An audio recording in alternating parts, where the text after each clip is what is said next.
Happy vlog day, my loves. Without getting too deep into it, because we have decided to change our subject matter and we gonna stick with that decision. Love of the man is ghetto, bitch. And I'm not gonna go too deep into it because we shifting gears. And this week, I like what we talking about, and I want to use all my time for what we talking about. But y'all wouldn't be my people if I didn't start this vlog off by saying loving a man is ghetto. Okay, and not always bad ghetto. Sometimes it's like living. It's like what I imagine living in the projects is like. Overall, the shit be kind of fucked up, but it's really fun. It boosts your morale randomly without you thinking about it. So it's not all negative.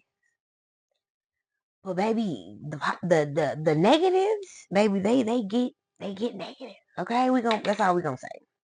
But this week we are talking about my experience with being queer. It's actually one of my favorite conversations to have in my head, and this is my first time really having it outside my head. Just talking about my queer journey and just like who I am as a pansexual woman. For those of you who are like, you like fucking skeleton pots and pans, no. Pansexual just means that I am open to exploring with people physically, no matter what their genetic makeup is and no matter how they identify themselves. Because I could meet a trans man who used to be a woman and still has all of her female anatomy but outwardly looks like a man, and me and that person could possibly get together and do a little thumb. I absolutely have on my bucket list being with a trans woman who does not feel that her penis is a bad part of her body. Like I would love to, you know, be rad and a little. I don't want to get too vulgar, but I wouldn't mind enjoying the best of the male parts as well as looking at a gorgeous woman. Okay, y'all pause that because actually I'm cooking right now while I'm talking to y'all, so we're gonna pause. I'll be right back. Okay, my food is almost done, but we ain't done yet, so I'm just keep talking. Now, y'all, I'm still exploring my identification as a pansexual and seeing how deep into gender fluidity I am willing to go. And so that's all we're gonna talk about because what is the core of my queerness is my love for the ladies. And we're gonna talk about that. I feel like since I was a little girl, for real, I thought women were attractive. Like when I was a little girl, I had a crush on this friend off the Magic School Bus. Like when I was, a little, hanging out with my mom, and she would be doing somebody's mama hair. If the daughter seemed like she was just as sexually explorative as I was, we probably did a little hunching, okay? We probably did a little body exploring. I think I kissed my first girl for real in like seventh grade. Um, and then as far as like any type of like physical activity with a girl, I believe that first was probably like in high school. But anywho's, my first like real memories with queerness for real, like other than just like explorative kid shit, right? Like hide and go get it and like, hunching each other.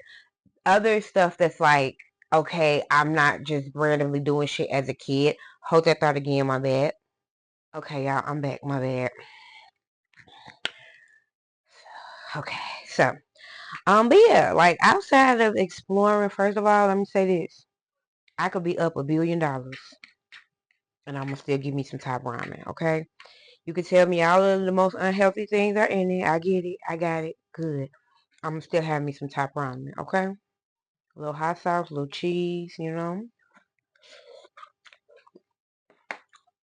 Always, okay? But anyways, high school was mostly just explorative when it come to me and the girls, right? Figuring it out. I think my first real experience with like doing what I consider like gay shit, of course, in college. So my my college roommate, my freshman year. First, let me start by saying I was probably one of the only freshmen that went to college with a sex toy because one of my friends bought it for me. So I'm sorry, y'all. Cooking and trying to do my vlog out at the same time, but I was hungry and I need to get this vlog done. But anyways, one of my friends was 18 years old when we graduated from high school. So she got a couple of us vibrators before we left for college. All heroes don't wear capes, bitch. So I was one of the only freshmen at Alcorn State University, freshman class 2009. Um, that had her own, battery operated boyfriend, a freak before the freaks. You feel me? So my roommate, my freshman year, is my mic still on? Let me make sure. Yep, it is. Okay, my bad. Just make sure. My freshman year roommate asked me if she could use my toy.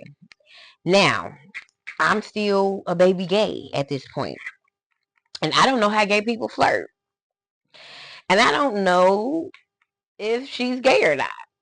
But I do know that a woman just asked me to use my sex toy, and that felt like an open door for me.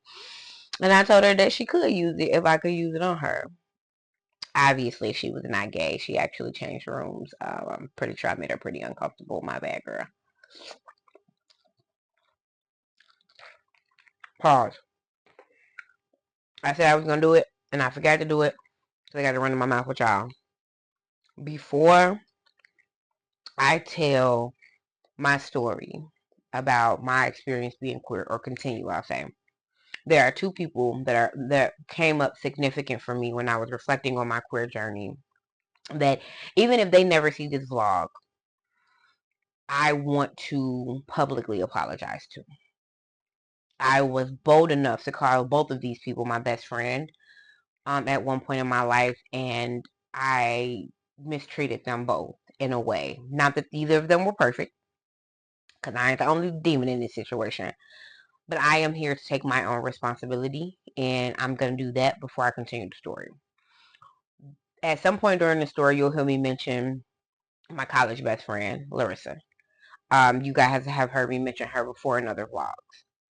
I was very mean to her when she first introduced me to the concept of ethical non-monogamy by way of polyamorous relationships. She was in a polyamorous relationship, and I cast judgment on her both directly and indirectly often, and made her feel small for being in that relationship, when then 2-3 years later I find myself exploring those types of relationships. And even if you never see this risk, even if we never end up back cool, I just want to say from the bottom of my heart that I actually and deeply apologize to you. I did not need to speak to you or about you in the way that I did, and I had no right to judge you when you were just trying to figure out a way to ethically exist within yourself. And you actually were doing it in a lot more of a well, I use the word ethical already, but that's the best word to use in this situation, ethical way, than I was doing. I was just out here just fucking around with people, and then judging you for trying to navigate doing it by way of communication and not lying to anybody. And that wasn't right. I was being a bitch. My bad, Jim. And the second person, like I said, another person who I've called my best friend, y'all, again, I don't want my noodles to get cold, so please don't think that I'm not taking this seriously, but I gotta eat.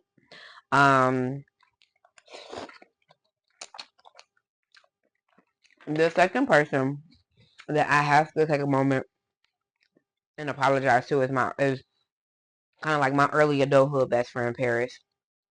I engaged a lot physically with Paris, and then would look at other people who would ask me questions like, "Are y'all messing around? Y'all fucking around?" And I would say to them in her face, "No, we're not."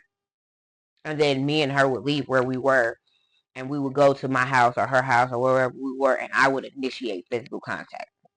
So imagine being denied in public by a person, but then in private, this person is all over you. Not even you just doing it and they letting you do it. I was wrong. I was wrong. I should not have been trying to do anything with you behind closed doors that I didn't want to admit to doing in front of closed doors. And I know that my selfishness stopped our friendship. In that situation, I was all wrong. Like, that first apology, she ain't an angel. And if that conversation ever came around the bend, I wouldn't be the only person that we need to apologize. In this situation, Paris, I am wrong. I am wrong, and you have every right to never speak to me ever again, because I am wrong. I was not a good friend to you, and I apologize. I apologize, and I know that I'm not a good person for you to reconnect with. And so I love you. I hope everything's going great in your life. I send you and your family and your sister and everybody all the love in the world. But I am a shitty person for you. And I don't want to even risk being shitty to you ever again. But you were owed an apology before I continue the story. All right, y'all. I'm sorry. I had to get that out because when I did my reflection and started planning what we was going to talk about for vlog this week, I realized, like, them two people are owed an apology for me for those specific things. And I want to do the best to be the best, and that's what this platform is for. You know what I mean? For me to get my shit together. But anyways, so after I hit on my college roommate and realized you shouldn't do that, I ended up really deep in the closet, which is how I ended up doing some of the things that I did with people like Paris, like really straight up, just like denying being into women at all, but literally only hanging around queer folk, like literally only hanging around studs and like femmes who are very open about not liking men, but then would tell people like, no, I don't like men. I also was a pole dance instructor and did not want my studio manager to fire me because I didn't want her to think that I was sitting around lusting over her clients. Most of the people that went to Bombshell Movement did not know that I was queer, but afterwards they found out and they was like, girl, you was sitting around here gay the whole time, gay, whole time. But I was a professional, baby. I wasn't touching on them women. I wasn't fucking on them women. And that's why I really didn't go out with too many of them, because alcohol makes me want to fuck. And sometimes you ain't got to be cute. I just want to fuck. So that's why I stay away from alcohol with everybody. Like, I wake up in bed with anybody.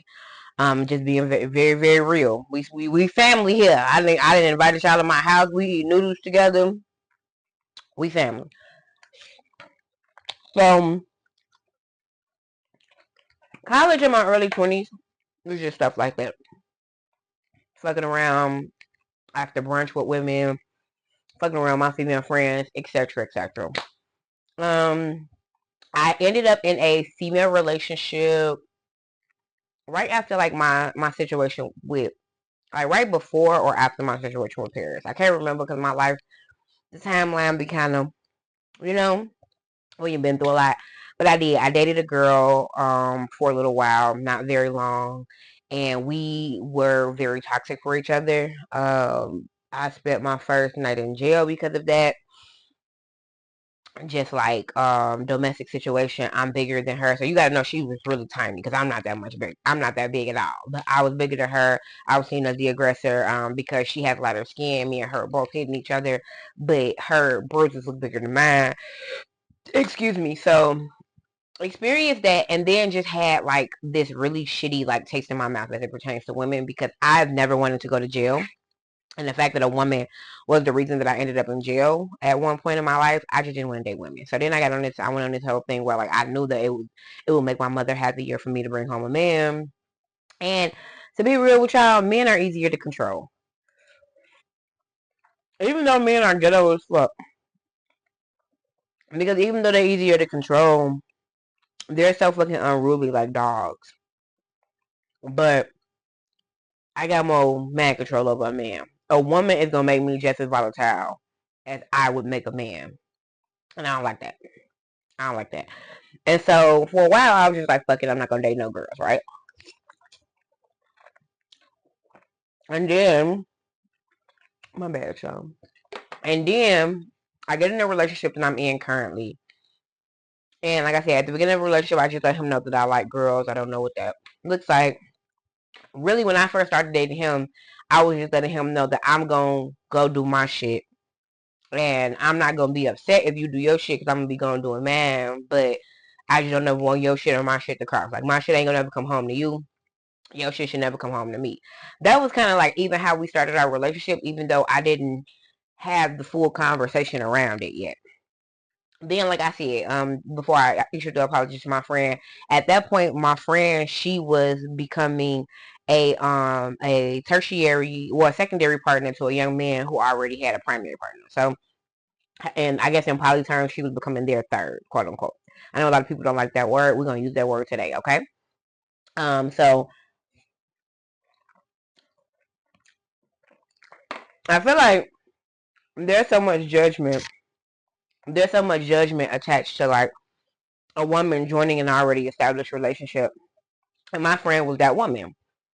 She was that woman moving into this man's house. This man got a wife. He got kids. He got more than one woman with kids and more than one house that he can stay at. And my friend was just kind of tossed into this man's rotation. And I was not being a good friend, which is why I issued that apology when I did. And I was just very judgmental of the situation, never really looking at the concept of ethical non-monogamy as something positive, just really being a bitch, and she didn't deserve that. And the more that I learned about ethical non-monogamy, the more interested I got. And then I realized that my partner did not want me to just be out here casually having sex with other people and then just committing to him. He wanted me and him to commit to a young woman because he didn't want to be having sex with a young woman who was single and was able to have casual sex with other people, because he actually likes to have partners, who are exclusive to him, but he does not want one partner. So he would like for his partners to both be exclusive to one another, and that's his life. Like, he really wants women who engage with each other and engage with him. And I told him, like, cool, let's try to figure that out. We tried to navigate that for about a year. We had a few dates, few crazy mishaps. We had a girl empty our ashtray of the ends of our blunts, roaches, ducks, whatever you want to call them. We had a girl come here and try to like pit me and him against each other, but like me and her was supposed to be on teams, and like me and her supposed to be against him. Baby, I ain't gonna never be against my man, for nobody, but especially not you. I don't know you. We had one young lady who was actually still a friend of ours to this day. She was probably the most successful bout that we had with polyamory. Me, him, and her would sleep together. Me and her would hang out every now and then. Him and her would hang out. She started doing his hair, still does his hair.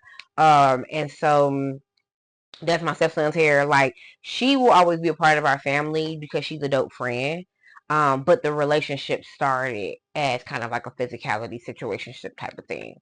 So I don't know, like, my journey so far with being queer um has been up and down, because I think I've done more like actual girl dating now in my like late 20s, early 30s, and it's ghetto.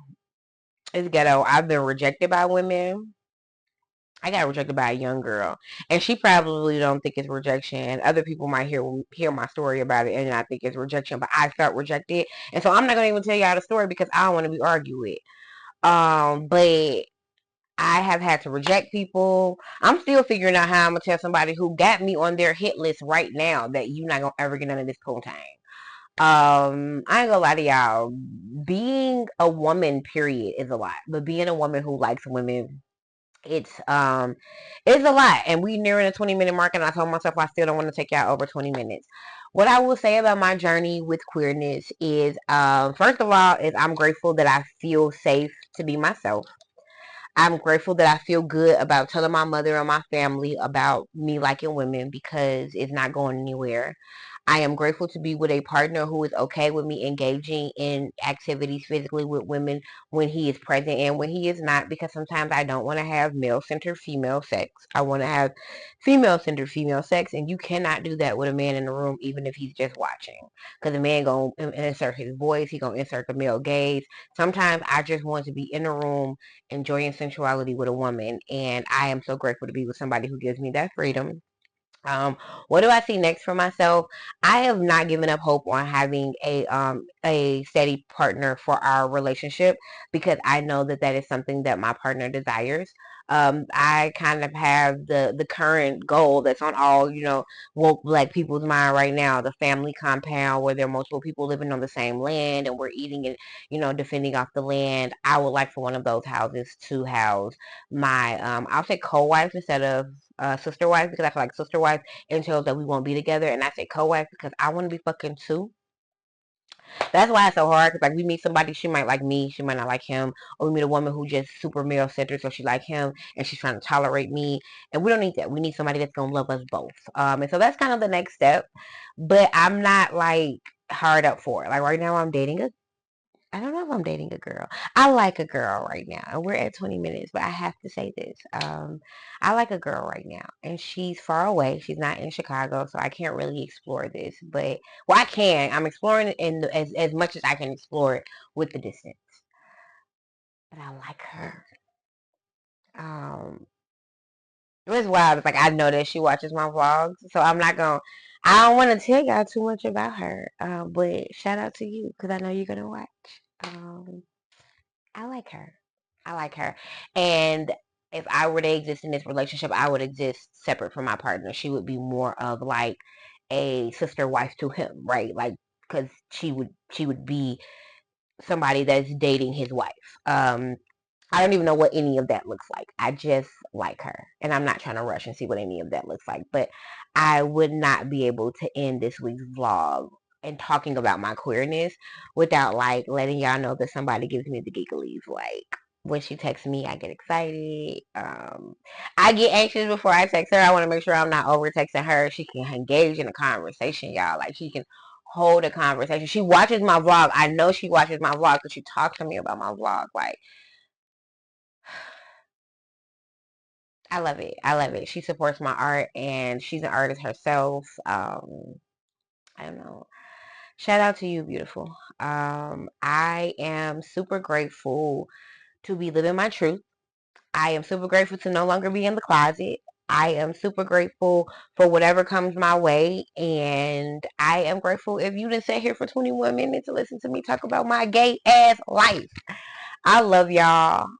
This life is not perfect, but this vlogging shit, has been the most therapeutic thing that I've experienced, and I am in regular therapy.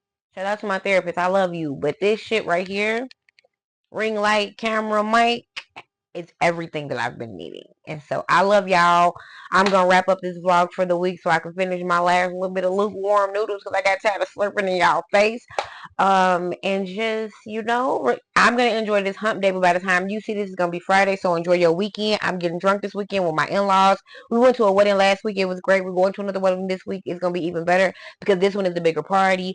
Let's turn up. I will see y'all next week. Now, we were supposed to talk about something else this week, and we ended up talking about my queerness, but I cannot talk about my queerness without talking to y'all about my commitment issues. So next week we're gonna talk about why it's hard for Auntie Harley to commit to one person. We're gonna talk about me and polyamory. We're gonna dive deeper into that. I love y'all and I hope y'all have a great weekend, and I'll see y'all next week.